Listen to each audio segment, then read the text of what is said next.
I'm back with another Chatty work with me. I don't know why I can't say that. And today's topic is the Goodwill bins and why is everyone so crazy there?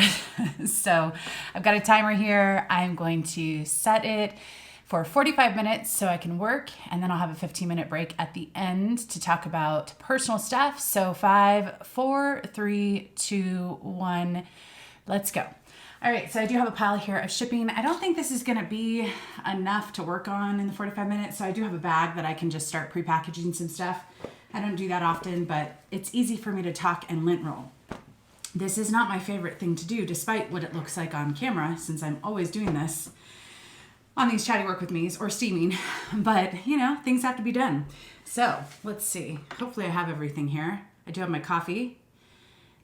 Luna is sitting over on her bed. I don't think you can see her, but anyways, so Goodwill bins is a hot topic for me. I did do a video on it, probably 3 years ago, because I was frustrated by the content I was seeing that had this kind of fear factor with it. And I am upset that I watched some of those videos of people who were trying to use these scare tactics around the bins that prevented me from going for basically 5 or 6 months in my early reselling days. And having been going almost every week or a couple times a month, except during COVID when it was shut down for periods of time, I feel like I have a good sense about it. I have strong opinions about it. It is not for everyone.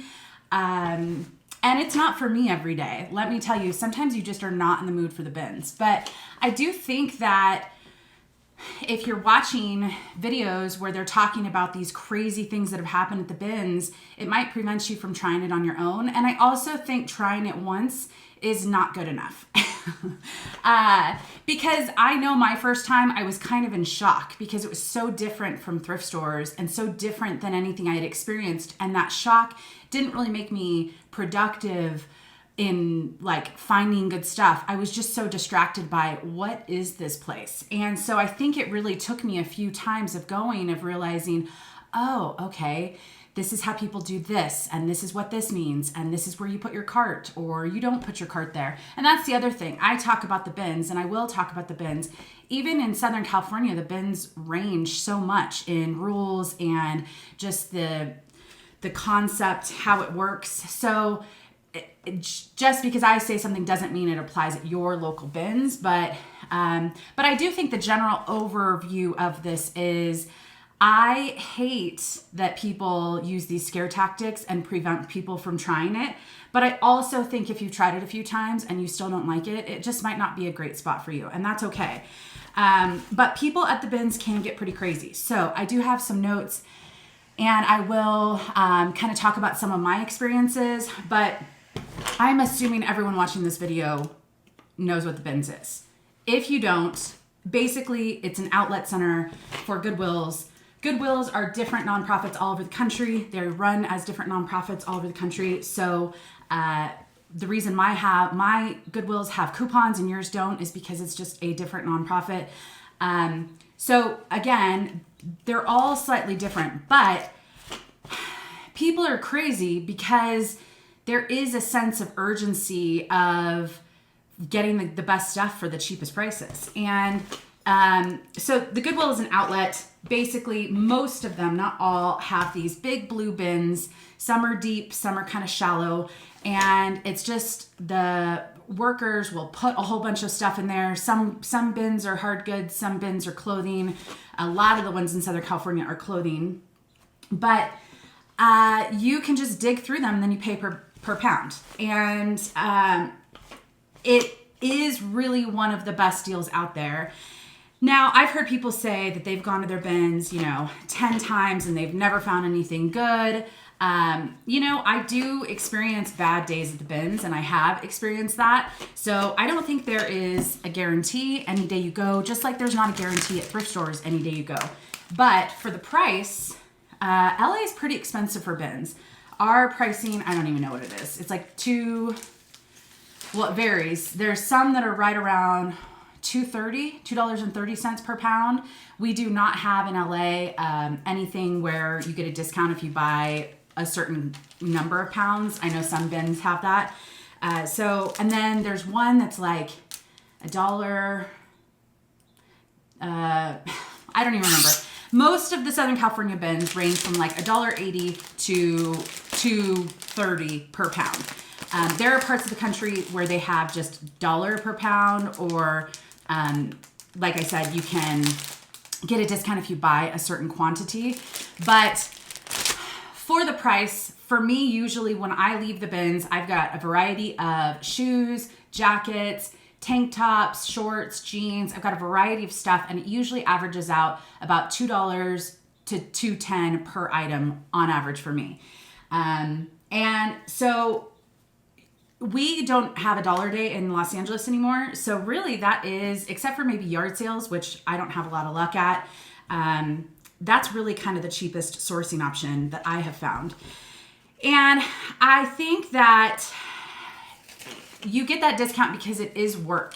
There is not a convenient row of here are all the jackets and here are all the tops. It is just a hodgepodge of here are kids, here is men's, here's women's, here's hard goods, and sometimes it's all mashed together. Sometimes it's at least divided up between hard goods and clothing. But you are getting a discount because you are digging and sorting on your own. There's nothing that they're doing for the most part to kind of help you process. So, and the other thing is this is not going to be a video of like, oh, the bins is perfect and it's, no, there are gross things. Like anytime a wet bin, like it doesn't rain in LA very often, but when it does, sometimes their bins are outside, or they have in the past, and you will like be in a bin and it's just got the most wretched scent and it's wet and you're just like, I don't even know what this moisture is. You don't want to know. The smell is just horrible. So it can be a challenge at times. But overall, I have gone there after a nice dinner with no preparation whatsoever in regular clothing, and I have a grand old time. So I think that the horror stories are few and far between. Most of the time, it's pretty easy. If a scent is there, you just go. I mean, there's scents in regular thrift stores too. So I don't know. Anyways, I could just go on and on about the bins. But so as I said, bins locations are different in every city. There's one in Southern California that actually is more like a store where they do hang things up, but it is an outlet. Some people have said, we call them the Goodwill bins because that's kind of what it looks like is the Goodwill bins, but it's technically in most areas called the Goodwill outlet. I think I heard someone say that theirs was called the barn or something. So leave a comment below if your Goodwill outlet is called something different. Also, there are other thrift stores I've heard that have outlet centers as well. I don't know of any in Los Angeles that I'm thinking of off the top of my head that is similar in fashion. There are a couple thrift stores. There's one that has like a dollar Sunday where they throw a whole bunch of stuff out on blankets outside and everything's $1. There's things like that, but it's not like an everyday good you can go to this outlet center kind of concept. So anyways, I think that for me, one of the most important things that I learned when going to the bins is in Southern California, there's seven Goodwill outlets in Southern California. I prefer one over the other 6, and I prefer another over the other 5. Like I have an order of my favorites, and if you don't try them all, you may go to the worst one and then you'll never go to any of the others. And I think that there's just a different atmosphere and a different vibe at some of them. There's different kinds of shoppers. So when I first started, there were 2 main ones that I went to. And the one that every reseller said, oh, this is the best one. They have the best stuff. This is why it's so busy and it's so crazy because so many people get like designer stuff. That ended up being one of my least favorite. Still to this day, it's one of my least favorites. And I'll just share that one because it is the more popular one, which is near Glendale. What is it called? Clearly I'm blanking. I'll put it on I can put it on the screen. Square. What is it? Square. Basically, I call it the Glendale one, but it is every time I walk in, I feel like I I need like to do meditation before I go in to prepare for the chaos that could happen. And it is because it is one of the larger ones, and because, yeah, there is some great stuff to be had, but I also find great stuff at other locations, and they're more chill and more relaxed most of the time. So I do think that the mistake a lot of people make is they go one time, and maybe they go to one that is it's like a crazy Saturday morning, and you know, everyone and their mom is there, literally, and you're new to it, so you don't know how everything works, and then you never go back. And I think that that's the biggest mistake, is it can take a few times of just getting in the groove, but also maybe trying a couple different locations if you have them. Now, again, I know a lot of people say, I don't have a Goodwill bins near me. I don't either. I drive 2 hours to the closest one. I've driven over 3 hours to get to some of them each way. And I do understand the struggle of not having things close by. Is the gas worth it? It can be, because if I go to thrift stores and I'm paying an average of, without any kind of major sales or anything, an average of $6.50 an item for me, and I get, let's say, 40 items, I could go to the bins and get 80 items for the same price or less, and that gas money is really just, it all brings it down. I'm rambling now. It all brings it down to less than what I would pay at a regular thrift store. Again, unless the thrift store is having some crazy sale. But so it is a cost savings even with the gas money. Now, I've heard of some people, and I've got a great friend, Amber resells. She takes trips occasionally with her mom. I know some people like to travel and thrift. That's not really my thing. When I travel, I want a break from my businesses.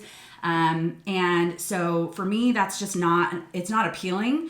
I do have a car camping channel that I can do my travels and still, have that as a business expense, because I do make money on that channel as well. So for me, I don't need to do a thrift trip to have a business trip. But if that's something that you want to do, where you go somewhere cool, like I just saw someone on Instagram the other day, and they went to New York and they got a whole bunch of great stuff, and I can't remember where she was traveling from, but I think the South somewhere, and she went with her mom, and like Amber Resells goes with her mom, and so it's a for fun bonding trip, but also they like going to the bins at the same time, and it's just kind of a fun excuse to go somewhere new, check out some new bins. I don't know if that's cost effective. I know Amber's done some breakdowns on her channel of, yes, I am lint rolling slow because my pile is not that big. So just in case anyone's like, oh my gosh, she is the slowest lint roller. Sometimes you have to do this for the YouTube. Anyways, I know that for Amber, she's done some breakdowns of, did she make a profit and was it worth it? Again, for me, I don't just want to make my money back on something. I actually want it to be profitable, and that varies for all of us and what you have in your area and all of that. But I already travel quite a distance to go thrifting on a weekly basis. I don't really, and LA is so great with stuff that I don't have no interest in flying somewhere else to check out other bins. And that's just personal. But again, I know a lot of people who like to thrift and travel. And I think it's part for fun, less about profit, but also maybe finding some brands that you can't find in your own area. And I think that that's totally fine as well. So crazy bin shoppers. I will jump into a few things that I've experienced. This is not to say this happens the majority of the time, because it doesn't. I actually struggled. I was sitting there trying to figure out, like, okay, what are some memories of bins trips that weren't the best. And I struggled, because most of the time, if you just get used to the culture, most of the time it's just how the bins is. It's not like it's good or bad. It's just a day at the bins. So one of the most memorable times, and this was one of the most frustrating times I had at the bins, and it wasn't gross or anything like that. Basically, I still don't exactly know what happened, but basically I had almost a full cart. I had been there for hours. This was kind of before my YouTube channel was a decent size, so I wasn't worried about getting recognized or stared at or just that uncomfortable aspect. So I was staying sometimes for 8 hours or 10 hours at a time. And I had a pretty full cart And for some reason, they went around and they said, everyone needs to leave. Everyone needs to vacate the building. And we're like, but what about our stuff? And they're like, you know, we're sorry, you need to vacate. We can't. And we didn't know what was going on. And I just remember being so frustrated because they couldn't tell us when we could go back in. We knew it was some sort of safety thing. So maybe they found something like a gun or, you know, something that maybe appeared to be like, sometimes there's fake grenades and they have to, you know. So because Goodwills get donations from a variety of people, sometimes there are those things that they spot and they have a process for dealing with that. But if you're in the bins and it happens there, for safety reasons, they need to get everyone out of the building. It doesn't matter what happens with your cart. And I just remember that day I had spent hours filling up a cart and digging, and we had to vacate. I couldn't buy the stuff, and I didn't want to sit there and wait for who knows how long until they let us back in, because maybe they wouldn't let us back in. And in that time, since I am so limited with thrifting time, in that time, I would be able to go to another thrift store and maybe get some stuff and pay for my trip down to LA. And I just remember that was a very frustrating day because I had put in so much work and found some good stuff and I couldn't really do anything about it. And I did leave, and I'm sure that they just went around and emptied carts back into the bins. But you know, there are things like that are out of your control, and I understand both sides. I understand why I was frustrated. I also understand they don't want some crazy thing to go off and have a whole bunch of people inside. So that was a really tough situation. As far as crazy people, I could probably have 45 minutes of just talking about them. But I think, again, it varies from where you're at. But LA, we have quite a bit of people that are there for different reasons. So yes, there are resellers like me that are picking stuff up to sell online. They're what I call the t-shirt guys. You guys can let me know if you guys have t-shirt guys at your location. They're the guys that they go every day. They'll spend all day there. They're looking for some high dollar t-shirts. There's a culture of a group that they're all friends, or most of them are friends, and they all kind of chit chat in between rotations. They throw each other certain things like, hey bro, here's, you know, and there's just there's a culture there. And I know that when I first started going with my mom to this one location, and it was kind of our favorite location, we would sit by these we would park our carts and sit by these t-shirt guys. And it was actually pretty sweet to watch, because at first they just didn't care about us at all. We were just like, who are these people? And that's anyone new at the bins. Like if you don't recognize them, they're just kind of new. And no one really cares too much. But I thought it was pretty sweet, because as we went more, and we went almost every weekend for a while there in the beginning days, and this location had hard goods and clothing, and so it was great for both my mom and I.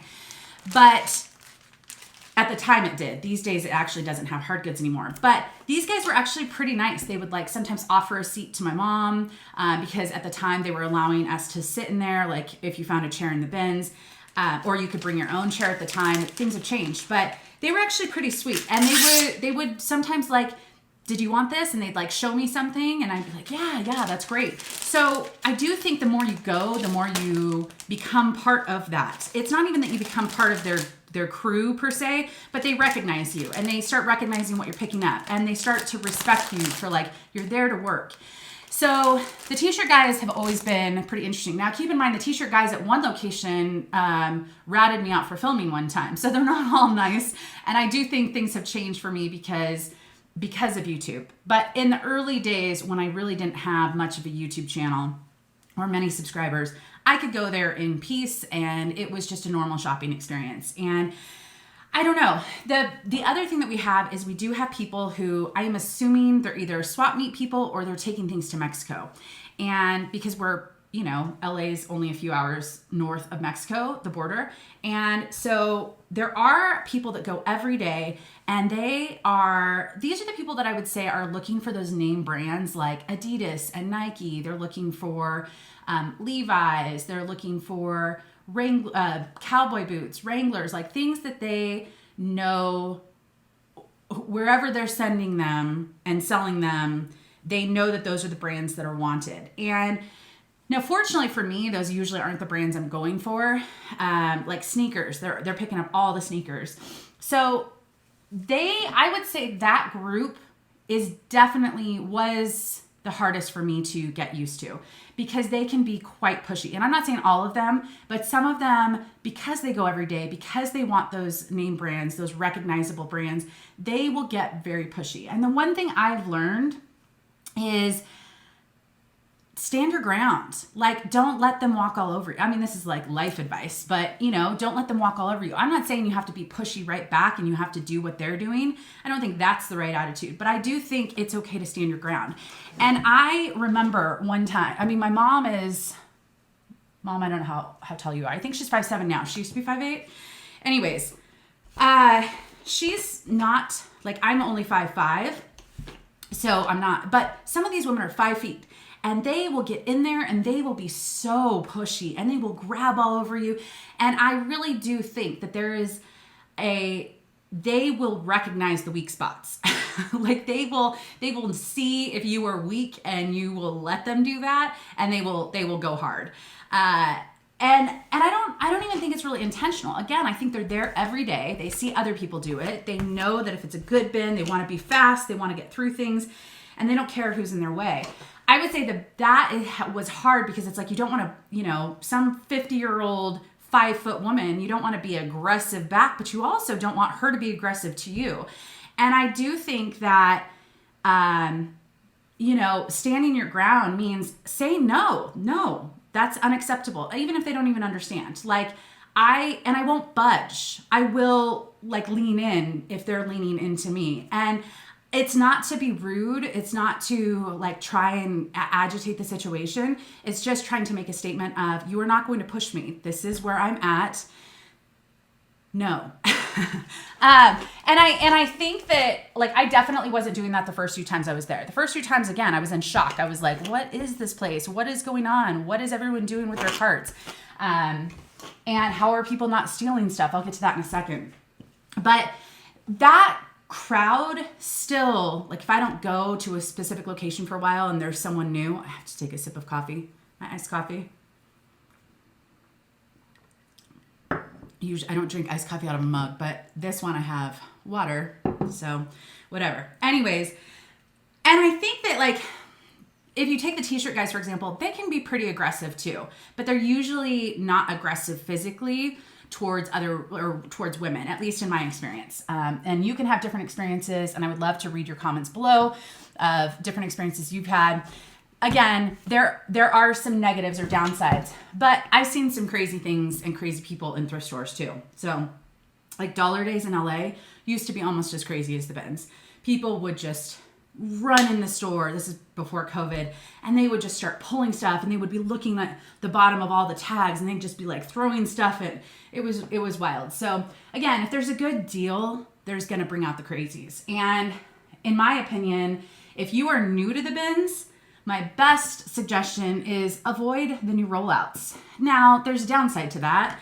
But I think one of the downsides that I see when you're in that chaos of a new rotation, and if you don't know what I mean, it's when they roll out a line of new bins or a couple lines of new bins, and that's new product, so everyone goes a little wild. But if you are in that new rotation, sometimes everyone around you is moving so fast, and you feel the pressure to move fast as well, when in reality, if you just slow down and just focus on looking at labels and feeling, the material content, and just slow down, because there are some people that are just looking for one thing. And I'll use the t-shirt guys, for example. They're just looking for t-shirts, and they're looking for a very specific type of t-shirt. So any t-shirt material, they're going wild. Anything else that doesn't appear to be a t-shirt material, they're just they're passing. They're not looking at those brands most of the time. So I think in those situations, if you are in a new rotation, I wouldn't recommend it for anyone new, because I do think you need to build up some bins confidence. And it may take a while, but I do think that if you just focus on some of the looked over bins, you more than likely will still be able to find some great stuff that people miss. And you can observe from afar the certain people that are a little crazy and how people are handling it. Or maybe you swoop in 5 minutes after they roll out a new bin, when some of the people have already walked away and it is a little more mellow, but it's still semi-fresh. if that makes sense. But I think that I personally feel like I'm a better bins shopper in older bins because I'm just slower and I can focus on what I'm doing and not the chaos around me. There's also some other things like what time of day you go or what day of the week you go. Now, if you have a full-time job and you're only there on the weekends, maybe try going at different times, because what I have found is early in the morning, while they may not have as fast of rotations or, the product may be from the night before, it does tend to be more chill and more mellow, and you can kind of, again, build that bins confidence. So I remember watching this video, and it is a bigger YouTuber, and I'm not going to shout her out, but she had a pretty decent sized channel when I first started. And she did a video, I just remember it so well. She did a video where she was like, she had to travel a few hours to get to the bins, and I don't know where she lives, but so she woke up early and she was sitting in her car and she was going through her bins kit, like everything she brought to be prepared for the bins. And I just remember watching this video going, oh my God, what kind of psycho place is this? Now, I do think at the end of the video, she kind of showed some of the stuff she found, and it wasn't stuff that, she's not a main clothing reseller, so it wasn't stuff that I would pick up these days or get excited about. But at the time, it was a good deal. It was pretty cheap. I think her bins were $1 or something at the time. And I just remember watching her in her car, and she's like, okay, so I have hand sanitizer, I have gloves, I have a mask, I wore long sleeves, I wore, jeans and boots. I don't even remember. Like, basically, she was trying to cover herself head to toe. She had this whole strategy and plan of how she was going to, because she herself had watched a lot of videos and was kind of preparing for it. And I just remember thinking do what makes you feel comfortable. I know plenty of people who, even before COVID, were wearing masks because it's dusty in some locations, or feel more comfortable with gloves. Now, I do wear gloves in hard good bins if that location has them for sharps, like they're sharps gloves, so that if I hit something glass or broken, I won't cut myself. But I do not wear gloves in clothing bins. And some people can say, oh, I don't, it's funny because I don't really consider myself a germaphobe, but I do not like gross spaces, but I do not mind the bins, because I feel like if you just know how to wash your hands properly after you leave the bins, there's handles on public doors, or even your own home door probably hasn't been cleaned in a while and probably has just as many germs as the bins. I think it's just, if you can get over the mental aspect of yes, this is junk. Yes, there might be something gross at times. I've seen bugs. Some people have seen rats and mice. I've never seen that. Not to say people at my locations haven't. I have heard of people finding some dangerous stuff, but again, it's a collection of junk that people have donated, and they're not screening through it like a regular store. So I do think the odds are heightened that you might come across some gross stuff, but you also might come across cash in a bag. My mom, I think, found $114 or something like that in a bag in the early days. And I've found money in pockets of jackets. So, I mean, there's pros and cons. But overall, the crazy people are probably one of the hardest things to adapt to. I don't think you should become crazy. I don't think that's the right solution. I do think you should learn to be respectful of the area, but also stand your ground. And I think the more you go to a location, the more you're going to become familiar to them, and they're going to become familiar to you. And you just start recognizing the people that you just maybe avoid. And there are definitely some people that I've seen them go crazy, and I will just avoid them as much as possible. So, and also, this is an interesting thing that I think people need to consider. They're just regular shoppers there. At one of the bigger locations in Los Angeles, there's a group of women, and they are what I will call bougie. They know their high-end brands. They dress actually pretty decent, not fancy, but they're wearing their Eileen Fisher and J. Jill to the bins. They're not wearing, junk jeans and shirts with holes in them to the bins. And they will sit there and I don't know if it's all for themselves, or if they do maybe have a booth somewhere or sell some things online, but I think it's more of a hobby, if anything. But they are so adorable, and they don't get wrapped up in the chaos. And I just watch them from afar, and I'm like, someday I'm going to be them. I think that's what sometimes people need to see is that someone that you feel is like you shops at the bins, because sometimes when you go, it isn't all people. It's a variety of people. There are a variety of shoppers with different purposes and whatnot. So so there was a time, this was early. I think a lot of my negative experiences were in that first year because I didn't know anyone. Like, I was still getting used to it. And because I don't go every day, at best I'll go once a week. And these days I don't go to the same locations. So people say like, oh, which bins locations? I go to, on average, I'll go to 4 pretty often. And I rotate because A, I like variety. I don't like going to the same place all the time. B, that the YouTube thing has kind of thrown me off a little bit. And so I like changing up where I'm going so I don't go to the same place. So people don't know my patterns, I guess. But also I think each of them has different kinds of product that I can find. And I've had good days and bad days at all of them. So I personally like to go to a variety. But I do think that there was this one time, and this was in my favorite location, the one I was going to the most in the beginning. And there was this woman, she was a reseller, and she had that face of like, I guess you could call it the bitch face, which I can have at times too. So, but it was like, she would give you this look across the room, like she was going to murder you. Like, it was really a strong, like, no smiling, no laughing. I don't know what her deal was. I saw her a number of times. Well, there was this one time where it was new bins and I'm standing there and I'm so excited. This was like probably 3.5 years ago. And Everlane was rare for me to find. And I saw the label of an Everlane and it was this jacket. I don't even remember what kind of jacket, but it was going to probably sell. I think it ended up selling for like $70, $80. And that's a great pickup at the bins for me. So it's right in front of me. Like, I did not move to it. It just rolled right up in front of me. And I'm sitting there and I am so excited. I'm like, yes, yes, yes. And at ours, at least, you can't touch until they tell you, you can't grab stuff until they tell you. Now, some people break that rule, but you know what I mean. Anyways, okay, I've gotta let it roll.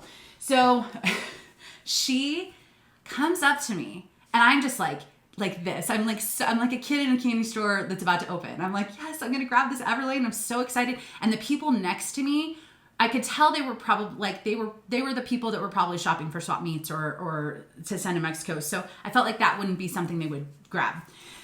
Also LA, like winter stuff, we don't find as often because it's just sunny most of the year. But anyways, so this woman walks up and I've seen her so many times and she has just given me the nastiest look. She gives everyone nasty looks.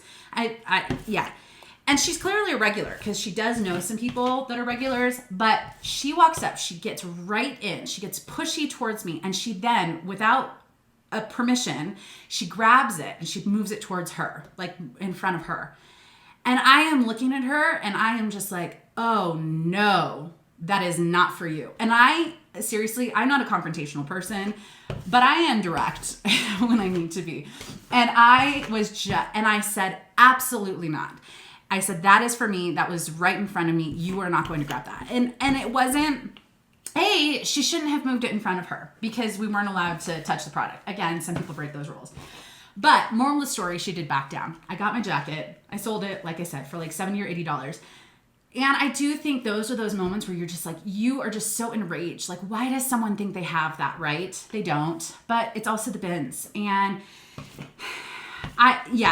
also, things have changed since COVID and locations are slightly different. But when at LA, when I first started at the bins, we would park our carts, meaning people weren't pushing their carts around because it's such a small location. There's no room for people to move while pushing carts.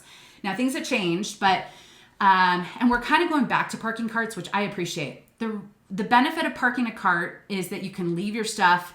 I just bring a bag and I hold the bag on my shoulder. Sometimes if I don't have a bag, I'll just throw stuff on my shoulder. And then I'll go dump the bag into my cart and then go back to shop more. I think carts are they're big, they're in the way. They're really annoying when you're trying to move around bins. So I personally prefer parked carts. Now, the risk with that is, a lot of people will put blankets over their carts.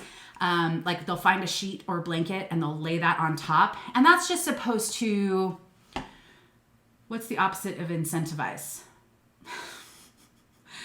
Decentivize? Is that the right word? It's supposed to discourage people from pulling, like it's a layer of someone would have to do an extra something just to even see what's in your cart. Versus if it's exposed completely, then they could just walk by and just like, as they're walking by, snatch something off the top and they can see what it is.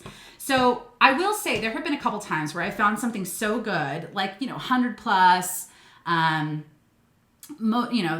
to me is a great item to find at the bins. If it's like 100, 200, it's going to resell for $100, $200. I will just go check out at that moment, go put that in my locked cart and then come back in if I can. Again, if you're with someone, maybe they can watch your cart or something like that. But if you don't do that, even if it's just you're having a decent day and it's a lot of $40, $50 items, I do think there is that risk, but it's never happened to me. I have friends that it's happened to, and it's a bummer. But I do think that you're at the bins. You kind of know what you're signing up for. And I'm not encouraging people to go swoop stuff from other people, but I do think having an extra layer, if you park your cart, having a layer of something covering your stuff can just basically not encourage people to even look at your stuff. Also, maybe put your better stuff on the bottom, because if someone does swoop by, maybe it's just that $20 item that they're swooping, or is that even the right word? Not like, what's that, like when you on a pool and you just, that thing that just like skimmer, that's the word I'm thinking of. There are those skimmer people, and I would much rather them skim a $20 item than a high dollar item. And I feel like that's common sense with the bins. It's like you don't put really great items at the top of your basket. So that's, and it does come with some experience, and unfortunately it comes from experience either knowing that things have happened to other people or things have happened to you. But it's also the bins. Like, what do we expect? It's a kind of a chaotic environment where people are looking for good stuff, and I will say the majority of people I encounter are just really great. I mean, they may be pushy. They may be like not the most friendly to new people, but once you kind of get familiar with a crew there, like they become familiar with your face, and it is a community that I think can be pretty great. And I'm envious of the people that can go every day. I don't think I would ever be the person that could go every day, but I would love to go like 2 to 3 times a week. And, for me, that's not really an option because of my driving distance. But yeah, I think that, so that the crazy woman that was like giving me terrible looks and then she tried to pull that stunt, it's those moments where I feel like you just need to build that bin's confidence. I'm just going to keep saying that and I don't know where it came from, but I do think you need to build a bin's confidence to be a better bin shopper. So grow stuff. I've talked about this. We don't get a lot of rain, and sometimes some of the locations will park bins outside where if it does rain, they can get damp. Those are sometimes the worst. But I will say, if you can get past the smell and the feeling of dampness, sometimes those are the bins no one wants to look at. So you might find some good gems. But I think that the interesting thing is that I think people need to keep in mind is the bins is just the visual of what most back rooms look like. It's a thrift store might look neater and tidier because they have employees, most thrift stores, that are, hanging things up neatly, maybe color coded, maybe by size. And so it makes it an easier shopping experience, but they still come from piles of crap. And so whether you're seeing the piles of crap in the blue bins or whether you're in a store and all of that stuff hanging was in piles of it, it all came from, in a sense, the same place. And maybe you want to ignore that fact. I don't know. But I mean, everything I wear comes from a thrift store or the bins. And I have no issue because you can just wash things. You can wash your hands. You can wash your clothing. And I don't know. I mean, this is a pair of Spanx that I just sold. And these were from a thrift store, not marked very high. But they're not new with tags. I would wear these because I would just wash them before I wore them. And anytime I get something, I just make sure I wash it personally. Even if I buy it on Poshmark or eBay, I will give it a wash because I don't know if they did.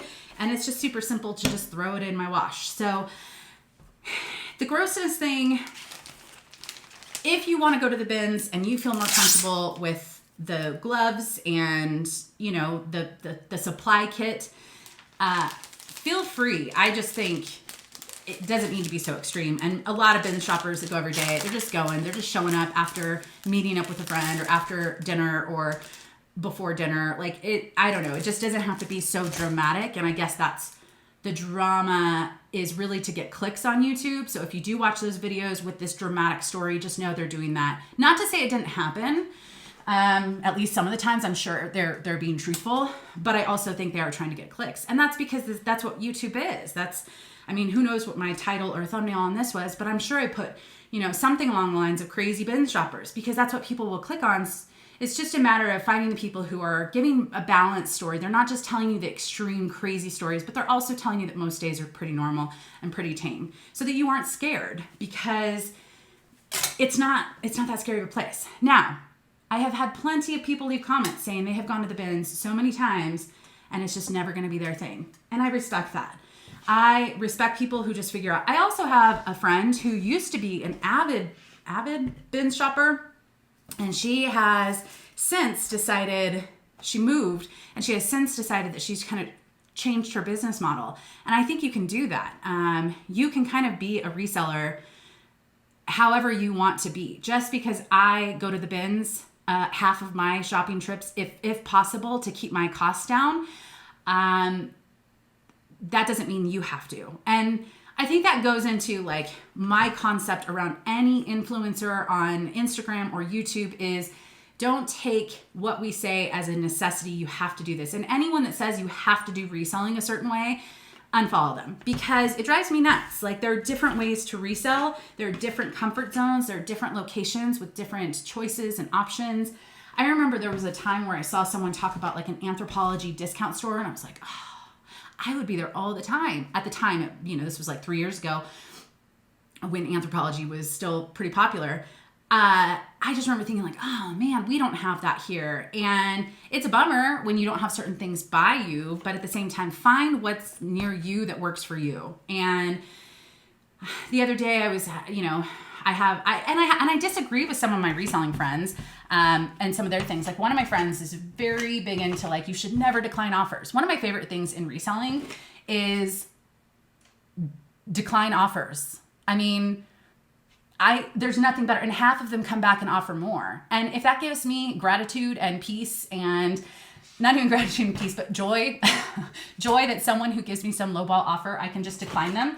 If that works for me, that works for me. If you don't want to do that and you want to counter everything, you do you. But I think that people who make these strong statements that you have to do this, or a couple months ago, I saw some girl that said, if you're selling things only for a $10 profit, you're not a good reseller. Like, you're doing reselling wrong. And I'm like, if you're making a $10 profit on every item and you're efficient with your time and you've got a low cost of goods, like maybe it is all bins items, you're probably killing it. And you're maybe not thrifting as much, you're not sourcing as much, but you're processing efficiently. That's a different model. It may not be your model, but I think that if you want to shop at the bins, you want to try the bins, if you want to lower your cost of goods, like, that is something I hear a lot of from people. My thrift stores have raised prices. Well, that's everything right now. So I don't know why. Like, it's cost of rent goes up, cost of employees goes up, cost of everything goes up. So, yes, they're going to be raising prices. If you just add in 1 or 2 bins trips each month, it might bring your average cost of goods down, if that's an option for you. And I think that that's one of the reasons I do it, to keep my average cost of goods at around $5 instead of $6.50. So yeah, let's see. Filming at the bins. I've had this question quite a bit, and I have made a video on, they asked me to stop filming. I've never been kicked out of the bins, although I'm sure if I'd kept filming or did something like that. I don't film in the bins often, A, because I'm there to work and I've got limited time, B, because they were very strict at most of my locations. And I now stand out. Even the people that don't really watch my channel, maybe they've seen one video of mine and I have red hair. I'm recognizable just because of my hair. And so with that, I don't even really try much anymore. Like, sometimes I'll try and grab like a picture for Instagram or something. But they are pretty strict with it. And I don't really understand it. I do think that there is a group of people who think that we are ruining the bins. YouTubers, people on Instagram, because they think it's a secret. And I do not think it's a secret. It's been crazy busy ever since I've been going to the bins. With the exception of after COVID when things were, they were trying to like thin things out. But I do understand that they don't want more attention drawn to it because they don't want more competition. But at the same time, it is a great option for resellers. And resellers today might not be a reseller in 6 months because it is hard work. So while there might be new people coming in, there are also people that are no longer going to the bins. And I just think there's a rotation. And that's thrift stores as well. It's kind of everything. So my timer's not going to go off. It should go off right about now. But I have my volume off on my computer. So on that note, I could probably talk about this for another 2 hours and bore you to death, but we are going to go hang out with the dog outside and talk about non-reselling stuff. So let's go do that. Okay, so it is break time, which means iced coffee with almost no ice left. And finding a patch of shade. It is a beautiful morning. Last night my house got down to 71 degrees. It's the high is like 82 to 86 this week, which is perfect summer weather in my opinion. We did have some thunderstorms and some flash flooding, which I think has been happening a lot on the west. I will know there's flooding that's happening, devastating in so many places. But anyways, I was driving back from the bins the other day and a car had flipped because it had started flooding out in a section, and we have all like county roads, and so it was coming down. But the reason I'm bringing this up is we don't typically have a lot of humidity here, and it's been relatively humid for here, like humid for us, which is, 40, 50%, not 100%, but it has been a little bit cooler. I'm sure we'll have another heat wave or two before the fall comes, but it has just been so nice. And I did talk to my neighbor. They have air conditioning in their house, but he has a pretty big he has a decent sized workshop. And he doesn't have air conditioning in there. And so we were talking about mini split units, and he found one that actually is a little bit more affordable than the quote I got. So I think it's going to be possible before next summer, but got to keep making YouTube videos and selling stuff and maybe sell a few houses. On that note, real estate. So I showed houses last weekend. It was supposed to be 2 couples, the sisters and their husbands, but it ended up only being one of them. One of the couples and their son, and they even brought their dog, who stayed in the car while we were in houses, but it was pretty cute. The dog was very similar, like Mutt, as Luna, but they were so adorable. And their price point is a little bit higher than what I've been doing, so it was fun to see some higher. It wasn't like super expensive for our area, but it was more in like 400 to 750,000 was their range. And compared to LA, you could get a lot for that money here. And it was really interesting just to hang out with them during the day. I don't know if the wife is sold on the area quite yet, and it's partly because she's never lived in kind of a rural area.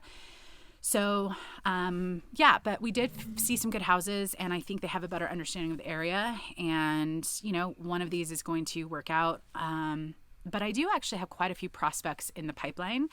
But if you've watched any news, it was a seller's market for a while. So that was frustrating for buyers. And now it's like buyers are worried about, is this the right time to buy? But it is nice that I have a list of people that are still interested in moving here. It's just when they're ready, when they can get the loan. So I think the last time I talked about real estate, I was kind of like down in the dumps. The funny thing is like I'll go 2 weeks without hearing anything, and then the next week I will have 5 new people call me. And I'm not doing much. I'm not doing cold calls. I'm not reaching out to family and friends because I really was banking on just make some content around this area, and that seems to be working for me. And it's kind of the perfect volume of prospects and leads that are contacting me because I still do have a busy life, and real estate was never meant. And I don't, even if real estate started growing for me, I still would really only want to sell 3 or 4 houses a year, because I do like my business and I do like what I've built with YouTube and reselling. And I don't want my entire life being real estate. Ideally, I would get to selling 1 house per quarter, and all of that would go to savings and tax money. And then if I get any more leads and I can't handle the volume, then I'll just refer them to some of my people at my office. And then there's referral bonuses if they actually close those sales. So yeah, but this year, if I could get 1 or 2 sales by the end of this year, that would be great. We'll see what the market does, but I am having fun with it because I'm learning, and it's something different. It also gets me out of my house and gets me around people. Like, I spent half a day with this couple and their son, their very young son, and just hearing them ask questions about the area. And they lived in San Francisco for a period of time, so we talked about that. And it just, that social component I don't have all the time because I am so remote, and because I work from home. So I do like right now the balance. I hope that real estate I hope I can sell a few houses to actually get my money invested back. And then moving forward, 2 to 4 houses a year would be great, because it's just a little extra savings and money for taxes. What else? I've been hanging out quite a bit with my yoga friends. So I made some friends with 3 women at my yoga studio. And so sometimes we just will go and have like a girls' night, but sometimes we will actually just go and have a bite to eat after a yoga class, even though we're all like sweaty and, but that's been really nice, just because, meeting new friends as adults anywhere you live is hard and challenging. And we all have very different backgrounds, but it's been really fun, and it's gotten me out of my house. And so that's been very nice. What else? I'm trying to keep track of time, and I don't have a timer set. I'm trying to plan another camping trip. So I've just been researching right now. The problem for me is that I have a few campgrounds or camping areas that I really like, and it's easy for me to just keep going back to those. But I know for my second channel that I should explore and find new places. I'm trying to figure out where I want to go to next. The problem with this time of year is it's the beginning of fire season, so you don't want to be like in an area that's near a fire, because you don't want to deal with the smoke, and you also don't want to be stuck in a fire area, like an area that could potentially a fire could move towards. So that's a challenging time. But then also the heat, it's not bad where I live right now, but the desert's kind of off limits right now, because you don't want to go camping in an area that's like 100 degrees or more, because it's just not enjoyable at all. Like, it's not enjoyable to camp in the heat, like sleep at night, and it's also not enjoyable during the day to like hike during the heat. So then it kind of leaves me with the coast, and I feel like I've done quite a bit of coast recently. So I don't know. I'm trying to figure out where I want to go to next. And there's so many options, but I'm just sorting through options. But hopefully in the next week or 2, I can go on a camping trip and take a break. Let's see. Dog sitter. Oh my gosh. My life has changed. I have been sourcing so much. Not so much, but like I've been sourcing normally because I have this dog sitter. And there are times where maybe I just do my lighting's off. So the dog is over here snoozing. She loves sunning. Oh geez. Okay, my lighting's all off, but hopefully it's just me looking at it. So the dog sitter's been great. She lives a few streets away from me. So I found out that she actually lost her 2 dogs. I don't think at the same time. I know not at the same time. They were just older, and I don't know why she hasn't gotten a new one. But she is great. We tried Luna going over to her house. So I just told her, like, I'm leaving super early. You can just come and get the dog and take her back to your house if you feel comfortable. She said that her last dog had a hard time getting up into her truck, so she asked if Luna could jump. I was like, yeah, she has no problem It just might be foreign of like, it's a new vehicle. But anyways, so Luna went and hung out with her at her house. And yeah, so, and there was a little bit of a, not misunderstanding, but the last time she dropped Luna off, and it was right before I got home. And and I could go and drop her off and pick her up, except I leave usually at like 6 or 6:30 in the morning, and then I usually don't get home until after 9 p.m. when I go thrifting all day, and I don't really want to bombard someone, so I gave her the option either way. But anyways, she left a little note, and she's very complimentary of Luna and saying she's a good dog, and I'm like, oh gosh, like I'm glad that she's not causing any, trouble, because I need this to work out. And I don't know if she works from home, or I'm not sure, or if it's just her husband that works, but she left in my fridge a little bit of some dog food that she had in her freezer left over from one of her dogs.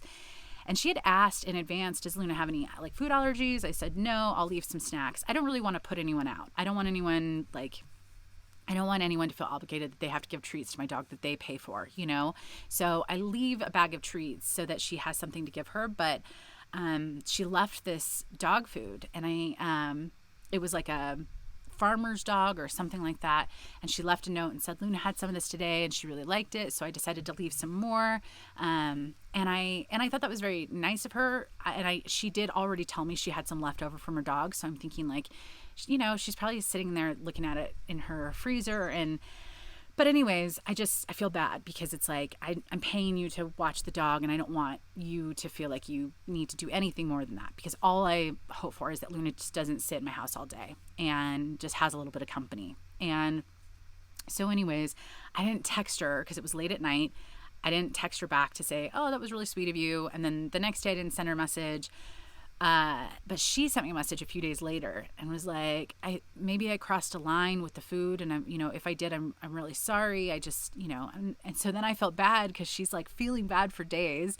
So anyways, we cleared that up. I said, no, I said, I just don't want you to, ever feel obligated. Like, I'm just so thrilled that you like hanging out with my dog. And so anyways, we worked it. It wasn't even anything to work out. It was just, I think she didn't want to cross the line. And so yeah, so anyways, hopefully that continues to work out, and hopefully she doesn't move anytime soon. And at least Luna's getting accustomed to like going somewhere new, and yeah, she just gets company for the day. So I do wish she would have more dog interactions, but I do have some friends with dogs, so I'm just trying to incorporate that in, since she doesn't have the dogs at daycare anymore. But what else? Oh, speaking of driving, so gas prices have gone down, but also I have this new app. I'll share it in my next video. A company reached out and they wanted to sponsor a video, and it is saving me money on gas, and I am so excited because it all adds up. Like, gas prices, I paid under $5 a gallon for the first time in like a year, just a week ago, because of this app. And it's not the same every time, but I've been using it when I'm thrifting. I'm going to use it when I go camping, and even the littlest savings is adding up for me right now. And for someone who has to drive a lot to go thrift and to go camp and all of that, it makes a huge difference. Like, just getting to the post office is 30 minutes each way, So anyways, I will share that company, but I've been trying it out, and I'm just like, where has this been? For the last, like, I just was introduced to it a month ago. Where has it been the last like 6 months when I was really struggling, but with gas prices? But I'm just happy I found it, and I'm excited to share it with you guys, because it has been a game changer. And I think everyone right now, even if your gas isn't as high as it is in California, everyone right now could, benefit from saving a little bit. And it's also for other things too. It's not just gas. But anyways, I would share it now, but suspense is going to be there, partly because it will be in the next video. But anyways, I feel like that's basically all I've been doing. This week I did 4 days in a row of yoga, which is great. But this weekend I have other stuff to do. I know some people have asked about like, how have I been doing since my challenge of like working? And I know this is reselling topic, but we're back to reselling. But I feel like it's really made a difference in how I work. Like, you know, yesterday I said I was done for the reselling for the weekend because I set a goal and I just accomplished that. And then it's like I'm giving myself the weekend to not take photos or list. And there's just something very empowering about just having control of it right now.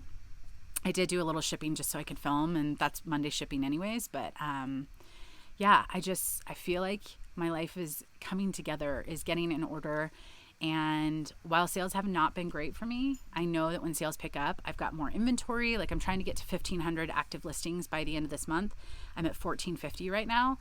And yeah, I want to go into fall and winter, and I want to have everything organized, and I want to, you know, have more stuff listed, and I want to sell more stuff and just adapt to the times. But I'm also sourcing smarter and more, and I don't know. I feel like I'm a complete 180 from my last Chatty work with me. I'm just in such a good space, which is nice. And I know it'll go up and down, and fall is right around the corner with, you know, yeah, a little bit of cooler temps and all that. So that's basically it. That is my Chatty work with me and my updates.